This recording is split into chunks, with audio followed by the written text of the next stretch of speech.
హైదరాబాద్ నగరంలో చైన్ స్నాచర్లు రెచ్చిపోయారు. ఏకకాలంలో 3 చోట్ల స్నాచింగ్లకు పాల్పడ్డారు. 2 వీలర్స్ పై ముఖానికి మాస్క్ వేసుకుని వచ్చిన దుండగులు మహిళ మెడలో నుంచి చైన్లు లాక్కుని క్షణాల్లో పరారయ్యారు. బాధితుల్లో పోలీస్ తల్లి కూడా ఉంది. సీసీ ఫుటేజ్ల ఆధారంగా స్నాచర్ల కోసం గాలిస్తున్నారు పోలీసులు. ప్రాథమిక ఆధారాలతో అంతరాష్ట్ర ముఠా పని అయి ఉండొచ్చని భావిస్తున్నారు.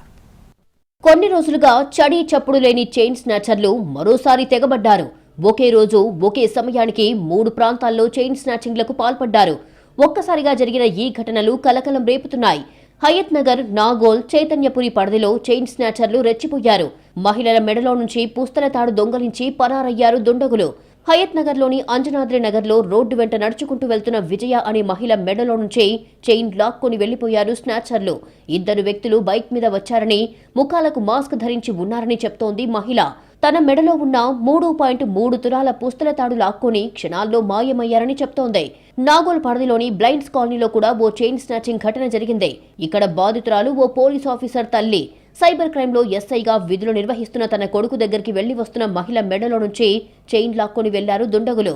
స్నాచింగ్ కు గురైన చైన్ 2.5 తులాలు ఉంటుందని చెప్తోంది బాధితురాలు మణెమ్మ. చైతన్యపురి పరిధిలోనూ ఓ చైన్ స్నాచింగ్ జరిగింది. ఆర్కేపురం పరిధిలోని కిరాణా షాప్ కి వెళ్లి వస్తున్న మహిళ ఆదిలక్ష్మి మెడలో నుంచి చైన్ స్నాచింగ్ చేసుకుని ఉడాయించారు దుండగులు. తన మెడలో 4 తులాల పుస్తల తాడు ఉందని, ఒక్కసారిగా వెనక నుంచి బైక్లో వచ్చిన 2 వ్యక్తులు చైన్ బలంగా లాగారని, సగం తన చేతిలో ఉండిపోగా మరో సగభాగంతో దుండగులు పారిపోయారని తెలిపింది.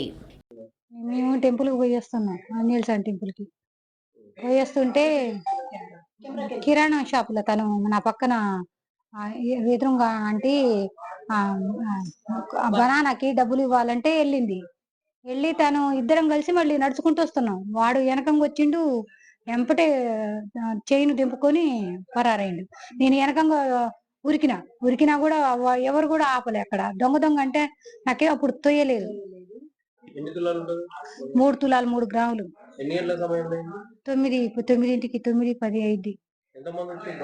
2. ఈ 3 ఘటనలకు సంబంధించి సీసీ ఫుటేజ్లు సేకరిస్తున్నారు పోలీసులు. వీటి ఆధారంగా దుండగుల కోసం వేటాడుతున్నారు పోలీసులు. ప్రాథమిక ఆధారాలతో దుండగులు అంతర్రాష్ట్ర ముఠాకి చెందిన వారిగా అనుమానిస్తున్నామని అన్నారు పోలీసులు.